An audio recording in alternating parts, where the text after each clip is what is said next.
الصوم لله يجزي كيف شاء به نحمده ونصلي على رسوله الكريم اما بعد بسم اللہ الرحمن الرحیم۔ معزز خواتین و حضرات، السلام علیکم ورحمۃ اللہ وبرکاتہ۔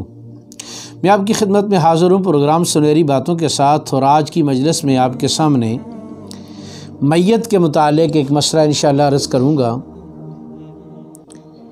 کہ ایک میت لاوارث اس حال میں ملی کہ اس پر مسلمان اور کافر ہونے کے اعتبار سے جسم پر کوئی ظاہری علامت موجود نہیں۔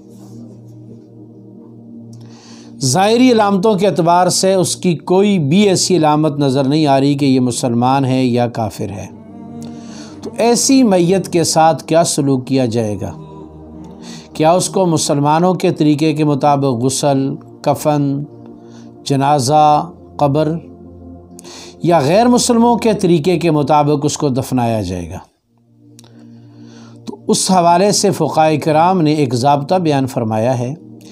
ایسی میت کہ جس کے بارے میں کوئی علامت ظاہری موجود نہ ہو، تو اس آدمی کے بارے میں دیکھا جائے گا کہ جس علاقے سے میت ملی ہے وہ اس علاقے کی اکثریت آبادی کس کی ہے۔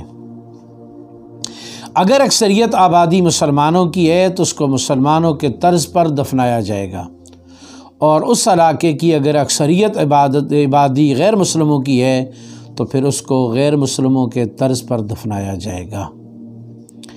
تو آبادی کا اعتبار کیا جائے گا، جس علاقے میں میت ملی ہے تو جیسی آبادی ہوگی اس کے اوپر ایسے ہی احکامات ہوں گے، اور اکثریت کا اعتبار ہوگا۔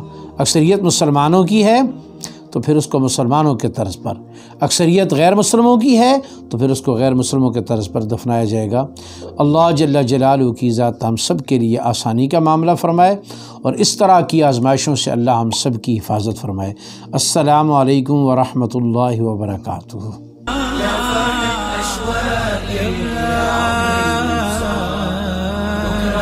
يا